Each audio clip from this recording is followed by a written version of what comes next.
আগে গ্যাপ নাই পরে গ্যাপ নাই, ওই যে 6 মাসের কথা বলছেন না, ওখানে কি কেমন কোন, আপনি তো তখন একটা ঝামেলা পড়ে গেছেন হঠাৎ করে, তাই না ভাইয়া জীবনে? কিছুদিন আগে একটানা 6 মাস আমি বাংলাদেশে ছিলাম আমার আব্বার ক্যান্সারের কারণে। গুলিটা কানের পাশ দিয়ে গিয়েছে, গুলিটা লাগে নাই। 5 মার্চ ইউকে, 10 সেপ্টেম্বর ইউকে, এই দুইটা ইউকে, বাকি মাঝখানে সব হলো ইউকের বাইরে। ইউকেতে আপনি 1 মিনিটের জন্য যদি একটা দিনের মধ্যে থাকেন, সেই তারিখটা ইউকেতে থাকেন বলে গণায় ধরা হবে। ভাইয়া আমি একটা জানতে চাইছিলাম আর কি, আমার 2-3টা প্রশ্ন ছিল, আমি আপনার কাছে রাখবো। আমি পর্যায়ক্রমে দিলে হবে, আমার ফোনটা রাখার পরে আমি দেখবো আর কি। আমি টেলিভিশনে, আমি এখন টেলিভিশন অফ করে আমি আপনার সাথে কথা বলতেছি। ঠিক আছে আমি ভাই। প্রথমে আসছিলাম বাংলাদেশ থেকে 2016 এপ্রিলে স্পাউস ভিসায়। তো স্পাউস ভিসায় আসার পরে আমার ওয়াইফের সাথে আমার হয় নাই 5 বছরের মধ্যে, মানে আমি 5 বছরের ছিল আমার আইএলআর এর আগেই 6 মাস আগেই আমার ওয়াইফের সাথে আমার ডিভোর্স হয়ে যায়। তখন আমার ওই ঘরে আমার একটা মেয়ে আছে, ব্রিটিশ বর্ন আমার মেয়ে। তখন আমি এই বের হয়ে আসার পরে আমি আমার বাচ্চার রাইটে আমি চলে গেছিলাম, 10 বছরের রাইটে। এটাকে কি বলে জানি না, family private life or human rights, আমি প্রথমত আমি পুরো মতো জানি না আর কি। প্রাইভেট লাইফ, তারপরে প্যারেন্ট রুট, এই আর কি অ্যাপেন্ডিক্স এফএম EX1, ঠিক আছে। জি হ্যাঁ বুঝতে পেরেছি, 10 ইয়ার্স রুট টু সেটেলমেন্টে আপনি গিয়েছেন, তারপরে কি হলো?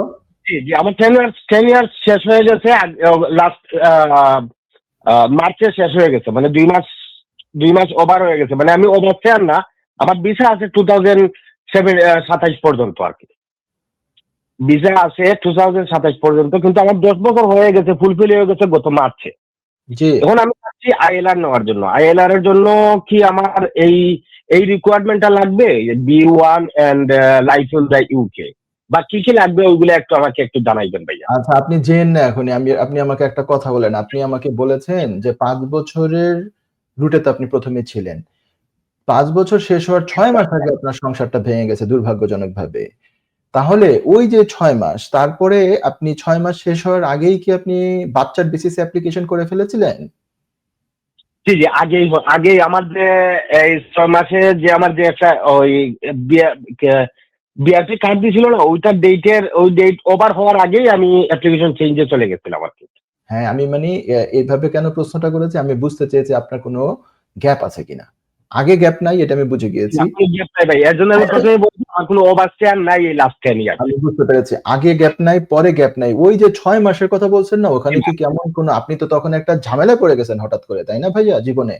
তো তখন কি কোন কারণবশত ওভারস্টে হয়ে গিয়েছিলেন কিনা, সেই জিনিসটা একমাত্র আমি চেক করেছি, আর কিছু চেক করিনি। জি ভাইয়া। আপনার আর কোন প্রশ্ন আছে ভাইয়া? আমি গত এই কিছুদিন আগে একটানা 6 মাস আমি বাংলাদেশে ছিলাম আমার আব্বার ক্যান্সারের কারণে। যদিও আমি নিজে যাইয়া এবার কেয়ার বসুন্ধরাতে দেখাতে 2 মাস ছিলাম আমার আব্বাকে নিয়ে এবার কেয়ার হসপিটালে। এই সবগুলা মিলাইয়া আমার আম্মাও অসুস্থ হয়ে গেছিলেন, সবগুলা মিলাইয়া আমি আমার আব্বাকে আর রাখতে পারি নাই, আল্লাহ হুকুম না। কিন্তু চিকিৎসা করতে আমার নিজে থাকতে হইছে প্রায় 6 মাস বাংলাদেশে। আপনি আমাকে বলেন, এটা কি 6 মাসের বেশি না 6 মাসের কম? আমি বাংলাদেশে, আমি ওইটাও জানতে চাচ্ছি, বছরে কতদিন থাকতে পারবো? আনসার দিব। আপনি আমাকে বলেন, ওই যে ভিজিটটা এটা 6 মাস ক্রস করেছিল কিনা, নাকি 6 মাসের জাস্ট নিচে আছে? জি না ভাই, 6 মাস আমি একটানা থাকছি আর কি, এর মধ্যে আসি নাই, একটানা 6 মাস থাকছি। তো গত বছর বাংলাদেশে গেছিলাম মার্চের 5 তারিখে আসছি। কয় তারিখে গেছেন, কয় তারিখে আসছেন আবার বলেন তো? আমি সেপ্টেম্বরের 10 তারিখে গেছিলাম, লাস্ট 2025 সেপ্টেম্বর 10 তারিখ গেছিলাম, আর ফেরত আসছি 5th অফ মার্চ 2026। ঠিক আছে ঠিক আছে, গুলি আছে না, গুলি কানের পাশ দিয়ে। আমি কিন্তু এর আগেও আমি অনেকবার বাংলাদেশে গেছি, 1 মাস 2 মাস 3 মাসও অনেক সময় আমি বাংলাদেশে থাকছি। প্রথম 5 বছর যাই নাই, যখন আমি আমার ওয়াইফের সাথে স্পাউস হিসাবে যতদিন ছিলাম, একবার বাংলাদেশে গেছিলাম প্রথম 5 বছরে 1 মাস থাকছি। তারপরও যখন আমি আমার এই রোডটা চেঞ্জ হয়ে গেছে তখন বেশি গেছিলাম আর কি। লাস্ট 5 বছরে কিন্তু একটু বেশিই গেছি বাংলাদেশে।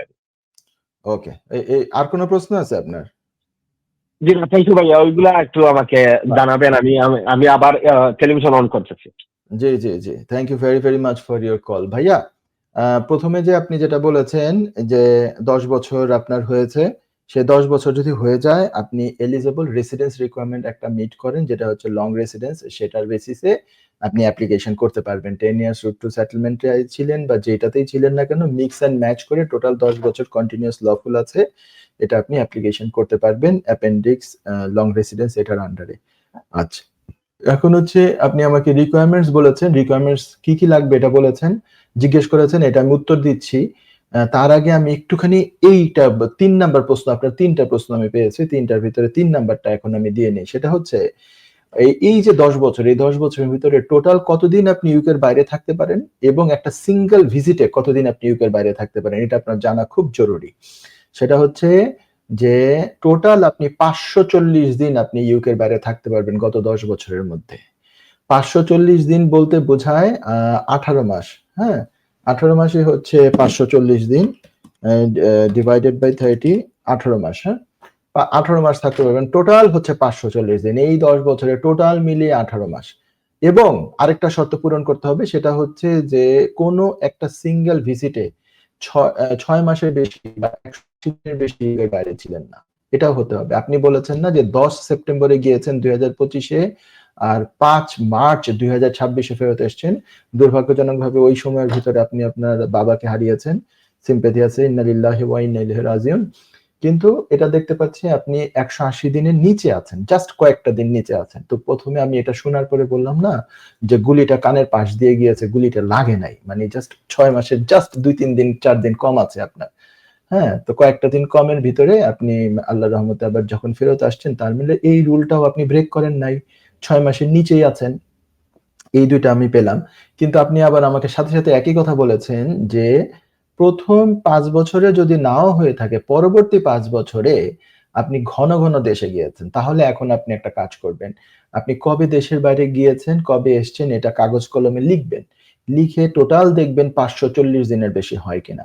জাস্ট একটা জিনিস আরেকটা মনে করিয়ে দেই আপনার সহ অন্যান্য সকলকে, এই যে আপনার শেষেরটা যে উদাহরণটা দিয়ে আমি বলি যে 10 সেপ্টেম্বর 2025-এ গিয়েছেন আর 5 মার্চ 2026-এ এসছেন। 10 সেপ্টেম্বরটাকে আপনার ধরতে হবে আপনি ইউকের ভিতরেই আছেন। কারণ 10 সেপ্টেম্বরে কয়েক ঘন্টা হলেও তো আপনি ইউকেতে ছিলেন। আপনি 10 সেপ্টেম্বর সকালেও যদি আপনার ফ্লাইট থাকে, আপনি 5-6 ঘন্টা হলেও তো ইউকেতেই ছিলেন। তো ওটাকে ইউকেতে থাকা ধরা হবে। তেমনিভাবে 5 মার্চ আপনি যে ফেরত এসছেন, সেই দিনেও যদি রাতের 11টা বাজেও এসে পৌঁছান এই দেশে, 1 ঘন্টা হলেও তো আপনি ইউকেতে আছেন। তাহলে ওই তারিখটাও হচ্ছে ইউকেতে আছেন বলে ধরা হবে। তার মানে 10 তারিখ ধরবেন না, 5 তারিখ ধরবেন না। আপনি কাউন্ট শুরু করবেন 11ই সেপ্টেম্বর 2025 থেকে। 11ই সেপ্টেম্বর হচ্ছে ডে 1, ঠিক আছে? আর 4 মার্চ আপনার ক্ষেত্রে হচ্ছে last date. 5 March UK, 10 September UK, এই 2টা ইউকে, বাকি মাঝখানে সব হলো ইউকের বাইরে। এই টাইমে কতদিন হয় সেটা এভাবে গণনা করবেন, আগের গুলোও সেভাবে গণনা করবেন। অনেকে করে গিয়ে কি ওই আপনার ক্ষেত্রে এরকম গণার ক্ষেত্রে আপনার ক্ষেত্রে কি করবে, 10ই সেপ্টেম্বরও গণায় ধরবে, আবার 5ই মার্চও ধরবে যে আমি বাইরে ছিলাম। অ্যাকচুয়ালি না, আইনে বলা আছে যে এই 2 দিন আপনি ইউকেতে ছিলেন।